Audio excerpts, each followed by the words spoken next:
Hello everyone, তোমরা কেমন আছো? আশা করি সকলে অনেক ভালো আছো আর সুস্থ আছো। তো আজকে আবারও একটা নতুন ভিডিওর সঙ্গে তোমাদের সাথে হাজির হলাম। তো দেখতেই পাচ্ছ সকাল সকাল স্নান করে আমি রেডি হয়ে গেছি। তার আগে আমি কাজ অনেকগুলোই করেছি। তো অনেকগুলো জামা কাপড় ভেজানো ছিল, সেগুলো কেচে দিয়েছি। আর ওদিকে তোমাদের দাদাভাইও বেরিয়ে গেছিলো আজকে কাজে, তো ওই জন্য তাড়াতাড়ি উঠতে হলো আরও। তো যাই হোক, আমার এখন প্রায় বাজে 8টা সাড়ে 8টার মতো, আর ও বেরিয়ে গেছে প্রায় 7টার দিকে। তো খাওয়া দাওয়া ওর কমপ্লিট হয়ে গেছে। আর মা আজ নেই বাড়িতে, কারণ মা গেছে স্কুলে আর আমি আছি বাড়িতে। তো এখন আমি একটা কিছু খেয়ে নেবো, দিয়ে যাব মার কাছে। মা আসলে আবার রান্না বান্নার জন্য সব কিছু রেডি করব। তো চলো তোমরা পুরো ভিডিওটা ফার্স্ট থেকে লাস্ট পর্যন্ত দেখতে থাকো, আশা করি তোমাদের ভালো লাগবে। আর যারা আমার চ্যানেলে নতুন আছো, এখনও সাবস্ক্রাইব করোনি, তারা অবশ্যই চ্যানেলটাকে সাবস্ক্রাইব করে দিও।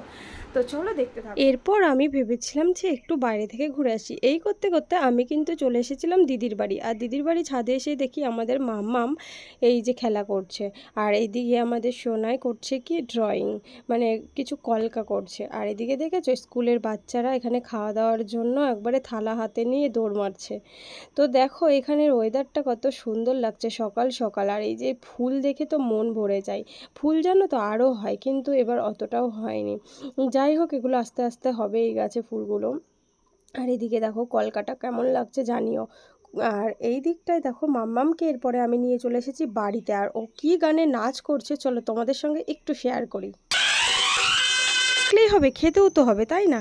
সে কারণে বাবাও নিয়ে চলে এসেছিলো বাজার থেকে মাছ। আর মা বললো মাছগুলো সুন্দর করে ধুয়ে দিতে, তাই আমি কিন্তু সুন্দর করে ধুয়ে দিয়েছি। আর এদিকে মা কিন্তু আলুও কেটে রেখেছিল। আর এই যে এখন রান্না স্টার্ট হয়ে যাবে। তারপরে ঠিক চলে আসলাম বিকেলবেলায়। জানো তো এই কাঁঠালটা না মা নিয়ে এসেছিলো একটা বাড়ি থেকে। ভেবেছিল এই কাঁঠালের যে বীজগুলো না, এগুলো তরকারি রান্না করে খাবে, তাই জন্য শুধু বীজই বের করে নেবে। সত্যি বলতে কাঁঠালটা এত মিষ্টি ছিল যে আমরা কাঁঠালটা খেয়েই নিয়েছি। এরপর বাইরে বেরোতে শুনি বাজনার আওয়াজ। দেখছি যে বড়ার বউ মন্দিরে প্রণাম করতে এসেছে।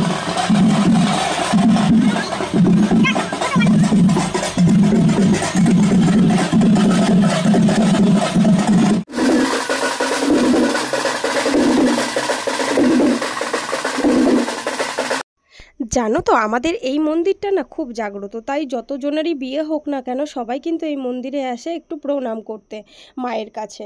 এরপরে আমরা ফাইনালি চলে এসেছি দিদির বাড়ি। এখানটায় নিয়ে এসেছিল তোমাদের দাদাভাই আর আমার জামাইবাবু মিলে ফুচকা। তো সে কারণে আমি এই যে মা বসে পড়েছে খেতে, আর আমরাও এখানটায় কিন্তু বসে পড়বো। আগে কিন্তু মা খেয়ে নিল, এরপরে আবার আমরা বসে পড়েছি খেতে। ফুচকাগুলো দেখে মানে জিভে জল চলে এসেছিলো আর কি। এরপরে বাড়িতে আসার পর ডিনার কিন্তু আজকে চিকেন দিয়েই হয়েছিল। আজকে দিদি বাড়ি হয়েছিল চিকেন, সে কারণে ও দিয়েছিল একটু চিকেন, সেই দিয়েই আমরা কিন্তু ডিনার সেরে নিয়েছি। চলো আজকের মতো ভিডিওটা এখানে